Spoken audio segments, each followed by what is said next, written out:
अस्सलाम वालेकुम दोस्तों, मैं हूं हकीम हाफिज़ रहमान और आप देख रहे हैं हमारा यूट्यूब चैनल हर्बल हॉस्पिटल। जी हां दोस्तों, कैसे हैं आप सब? उम्मीद करता हूं सब खैरियत से होंगे। दोस्तों बात करते हैं सबसे पहले हमारे आज के टॉपिक की। जैसा कि आपकी स्क्रीन पर भी आ रहा है, हमारा आज का टॉपिक है जी हैज़ा का आसान घरेलू इलाज। जी हां दोस्तों, आज की वीडियो में हम बात करने वाले हैं हैज़ा जैसी ख़तरनाक बीमारी के बारे में। इसका क्या इलाज है दोस्तों? अगर आपको बहुत ज़्यादा मोशन आ रहे हैं, बहुत ज़्यादा उल्टी आ रही है, शदीद प्यास लग रही है और जिस्म बेजान हो चुका है और हैज़ा की वजह से आप बहुत ज़्यादा परेशान हो चुके हैं, बहुत सारी मेडिसिन इस्तेमाल की है, आपको फ़र्क नहीं पड़ रहा है। हैज़ा एक ऐसी ख़तरनाक बीमारी है कि ये जिस्म को बहुत जल्दी जो है ना निढाल कर देती है और बेजान कर देती है, पेशेंट को मौत की तरफ खींच लेती है। ठीक है जी, तो इस बीमारी के रिलेटेड आज हमारा मुजर्रब और देसी घरेलू टोटका आपके साथ शेयर करेंगे। वीडियो को आपने एंड तक देखना है। और सबसे पहले बात करते हैं हमारे आज के नुस्खा की, इसमें कौन सी अज्जा हम शामिल करेंगे।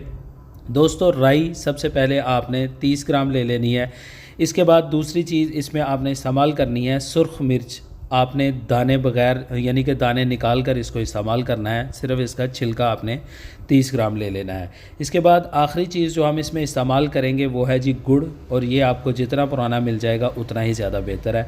ये आप 20 या 30 ग्राम ले लें, आपका नुस्खा मुकम्मल हो जाएगा। तो दोस्तों बात करते हैं नुस्खा को तैयार कैसे करेंगे। तो दोस्तों आपकी आसानी के लिए नुस्खा तैयारी आपकी स्क्रीन पर है।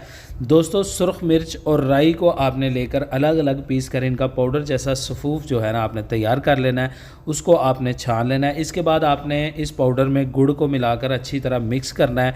मिक्स करने के बाद थोड़ा सा पानी लगाकर चने के बराबर आपने गोलियां बनाकर उनको खुश्क कर लेना है।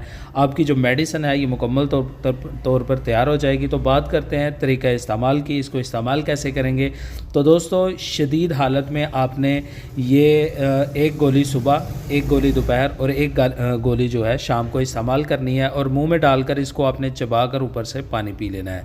इंशाल्लाह आपको पहली ही खुराक से जो है ना मुकम्मल तौर पर सुकून हो जाएगा। आप 1 से 2 दिन आप इस मेडिसिन को इस्तेमाल करेंगे, इंशाल्लाह हैज़ा की जो आपको मर्ज़ है ये मुकम्मल तौर पर कंट्रोल हो जाएगी। दोस्तों उम्मीद करता हूँ आज की वीडियो आपको पसंद आई होगी।